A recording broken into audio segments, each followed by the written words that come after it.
So this is Daf Yomi for March 1st, 2025. I apologize for getting this out late. Trying to catch up. So we're in Sanhedrin 74.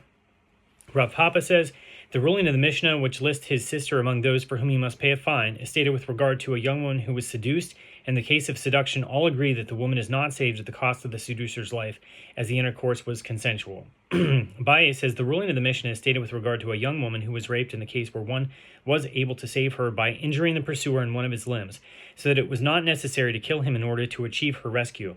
And it is in accordance with the opinion of Rabbi Yonatan ben Shaul, as it is taught in a Braita. Rabbi Yonatan ben Shaul says, if a pursuer was pursuing another to kill him, and one was able to save the pursued party without killing the pursuer, but instead injuring him in one of his limbs, but he did not save him in this manner, and rather chose to kill him, he is executed on account as a murderer.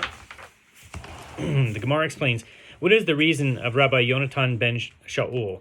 As it is written, if men strive and strike a woman with child, so that her fruit departs, and yet no further harm ensues, he shall be punished according to the demands of the woman's husband makes on him, and he shall pay it as the judge determine. Exodus 21, verse 22. And concerning this, Rabbi Elazar says the verse is speaking of striking to kill, where each man was trying to kill the other. The proof is that it is written, but if any harm ensues, then you shall give life for life. Exodus 21, verse 23. And if there's no intention to kill, why should he be executed? And even so, the merciful one states, quote, and yet no further harm ensues, he shall be punished, teaching that he must pay the monetary value of the fetus to the woman's husband. Granted, if you say that in a case where one is able to save the pursued party by injuring the pursuer in one of his limbs, he may not save the pursued party at the cost of the pursuer's life, and if he killed the pursuer rather than injured him, he is liable to receive the death penalty. That is how you find the possibility that the one who ultimately struck the woman would be punished. This would be a case where it was possible to save the man under attack. That is, one of the men who were fighting, by injuring the pursuer, that is the other man, who ultimately struck the woman in one of his limbs. In this case, the one who ultimately struck the woman was not subject to being killed. Therefore, he is subject to pay a fine. But if you say that even if one is able to save the pursued party by injuring the pursuer in one of his limbs, he can also save him at the cost of the pursuer's life. How can you find the possibility that the one who ultimately struck the woman would be punished?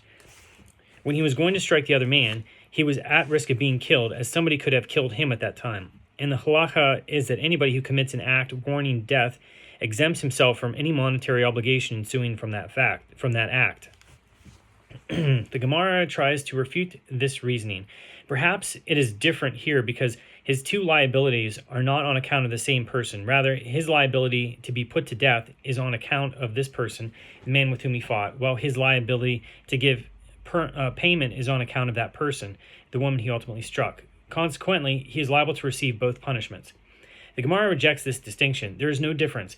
As Rava says, if a pursuer was pursuing another to kill him, and during the course of the chase, the pursuer broke vessels belonging to either to the person being pursued or to anyone else, he is exempt from paying for the broken vessels. What is the reason for this? The reason is that he is liable to be killed, since everyone is entitled to kill him in order to save the victim's life, and one who commits an act rendering him liable to be killed is exempt from any monetary obligation arising from that act, even if the payment were to be made to a person not connected to the act for which he is liable to be killed. Rava continues, and if the pursued party broke vessels while fleeing from the pursuer, if those vessels belong to the pursued party is exempt. But if they belong to anyone else, he is liable to pay for them. The Gemara explains, if the vessels belong to the pursuer, he is exempt. The reason for this is so that the pursuer's property should not be more precious than the pursuer than his own body. Were the one being pursued to cause the pursuer bodily harm, he would be exempt. All the more so when the pursued one breaks the pursuer's vessels. And if the vessels belong to anyone else, he's liable as he saved himself at the expense of another's property, and that other person should not have to suffer a loss on his account. Rava continues, but if one pursuer was pursuing another pursuer in order to save him, that is, if he was trying to save the person being pursued by killing the pursuer, and while doing so he broke vessels belonging to either to the pursuer or to the one being pursued or to anyone else, he is exempt from paying for them. The Gemara comments, this is not by strict law, as one who saves himself at another's expense is liable to pay for the damage. Certainly one who saves another at the expense of a third party should bear similar liability.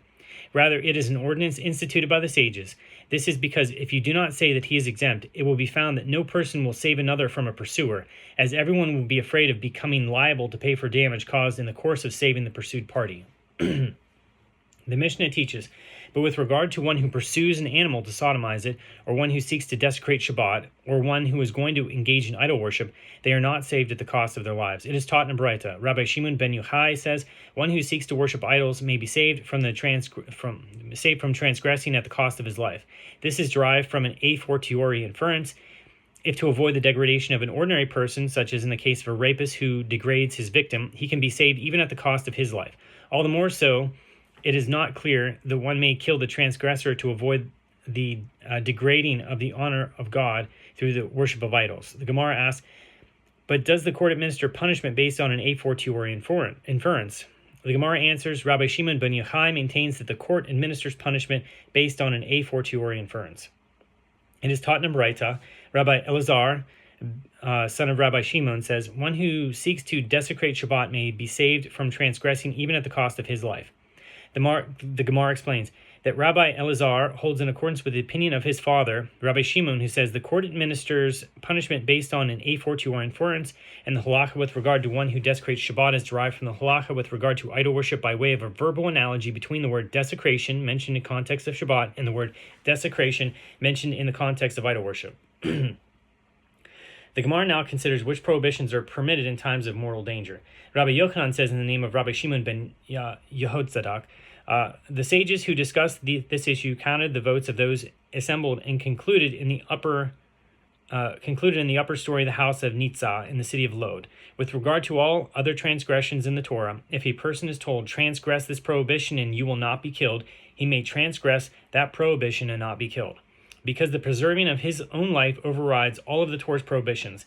This is the halakha concerning all prohibitions except for those of idol worship, forbidden sexual relations, and bloodshed. Concerning those prohibitions, one must allow himself to be killed rather than transgress them. The Gemara asks, why should one not transgress the prohibition of idol worship to save his life? But isn't it taught in a Braita? Rabbi Yishmael said, from where is it derived that if a person is told, worship idols, and you will not be killed, from where is it derived that he should worship the idol and not be killed? The verse states, you shall keep my statutes and my judgments, which a person shall do, and he shall live by them. Leviticus 18, verse 5. Thereby teaching that the mitzvot were given to provide life, but they are not given so that one will die due to their observance. And the Braita continues, one might have thought that it is permitted to worship the idol in this circumstance even in public, that is, in the presence of many people. Therefore the verse states, neither shall you profane my holy name, but I will be hallowed among the children of Israel. I am the Lord who sanctifies you. Leviticus 22:32. Evidently, one is not required to allow himself to be killed so as not to transgress the prohibition of idol worship when in private, but in public he must allow himself to be killed rather than transgress. The Gemara answers, those in the upper story of the house of Nitzah stated their opinion in accordance with the opinion of Rabbi Eliezer. As it is taught in a Braita that Rabbi Eliezer states, it is said, and you shall love the Lord your God with all your heart, with all your soul, and with all your might. Deuteronomy 6, verse 5. If it is stated with all your soul, why is it also stated with all your might, which indicates with all your material possessions? And if it is stated with all your might, why is it also stated with all your soul? One of these cases seems to be superfluous. One of these clauses seems to be superfluous. Rather, this serves to teach that if you have a person whose body is more precious to him than his property, it is therefore stated with all your soul.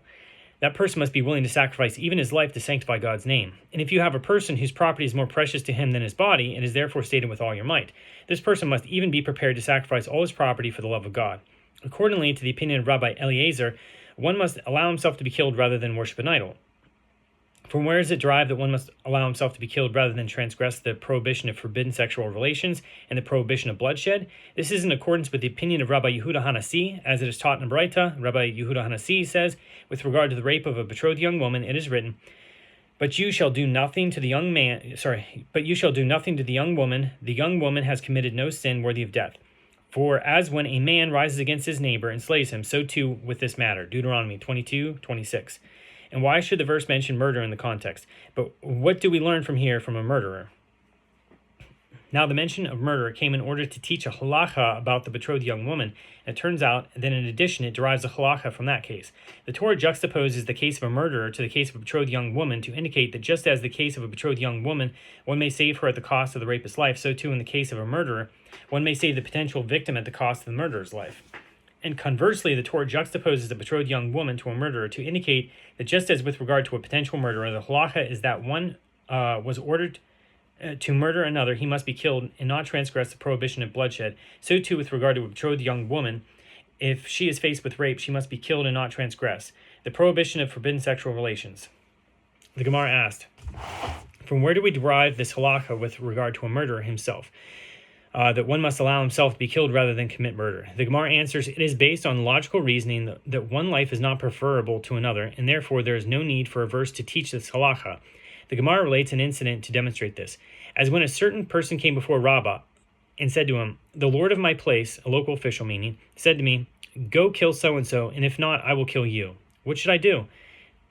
Excuse me. Rabbah said to him, it is preferable that he should kill you, and you should not kill. Who is to say that your blood is redder than his, that your life is worth more than the one he wants you to kill? Perhaps the man's blood is redder. This logical reasoning is the basis for the halacha that one may not save his own life by killing another. When Rav Dimi came to Eretz Yisrael, from Eretz Yisrael to Babylonia, he said that Rabbi Yochanan said, the sages taught that one is permitted to transgress prohibitions in the face of mortal danger only when it is not time of religious persecution. But in a time of religious persecution, when the Gentile authorities are trying to force Jews to violate their religion, even if they issued a decree about a minor mitzvah, one must be killed and not transgress. When Ravin came from Eretz Yisrael to Babylonia, he said that Rabbi Yochanan said, even when it is not a time of religious persecution, the sages said that one is permitted to transgress a prohibition in the face of mortal danger only when he was ordered to do so in private. But if he was ordered to commit a transgression in public, even if they threatened him with death, if he does not transgress a minor mitzvah, he must be killed and not transgress.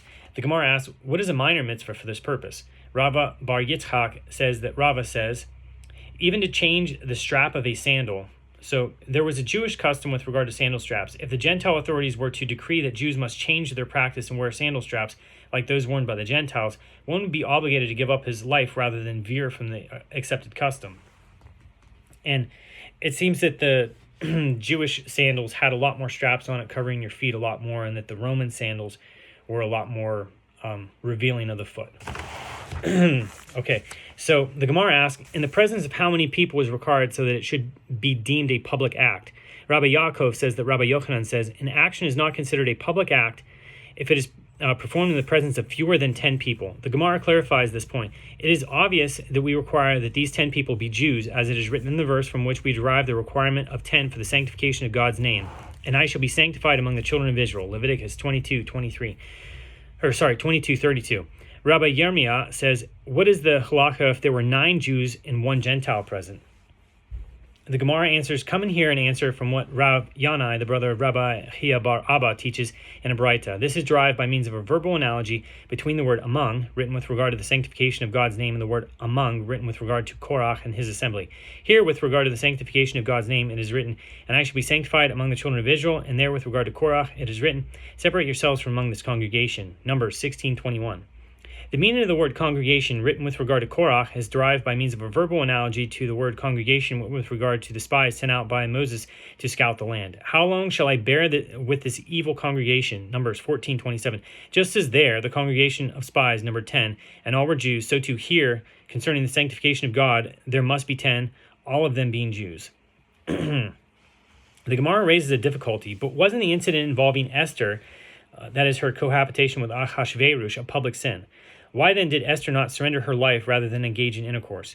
The Gemara answers, Abaye says Esther was merely like natural ground, that is, she was a passive precipitant. The obligation to surrender one's life rather than engage in forbidden sexual intercourse applies only to a man who transgresses the prohibition of in an active manner. A woman who is passive and merely submits is not required to give up her life so that she not sin. Rava says that there is another justification for Esther's behavior. When Gentiles ordered the transgression of a prohibition, not in order to persecute the Jews or to make them abandon their religion, but for their own personal pleasure, it is different. In such a situation, there is no obligation to sacrifice one's life, even when the sin is committed in public. Rava explains, as As if you do not say so, then how do we give them coal shovels? The Persian priest would take coal shovels from every house, fill them with coals, and use them to heat their temples on their festival days. Although this involved assisting idol worship in public, Jews would not sacrifice themselves in order to do so.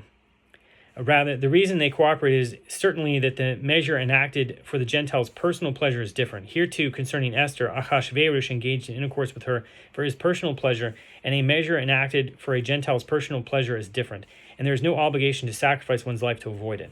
The Gemara comments, and Rava follows his own line of reasoning. As Rava says, if a Gentile said to a certain Jew, cut grass, so aspasta on Shabbat, and throw it before the cattle, and if you do not do this, I will kill you, he should cut the grass and not be killed. But if the Gentile said to him, cut the grass and throw it into the river, he should be killed and not cut the grass.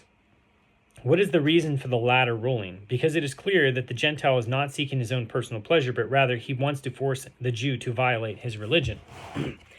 The sages raised a dilemma before Rabbi Ami. Is a descendant of Noah who is commanded to refrain from idol worship also commanded about the sanctification of God's name, or is he not commanded about the sanctification of God's name? Abaye says, come in here and answer to this question from a Braita in which it was taught.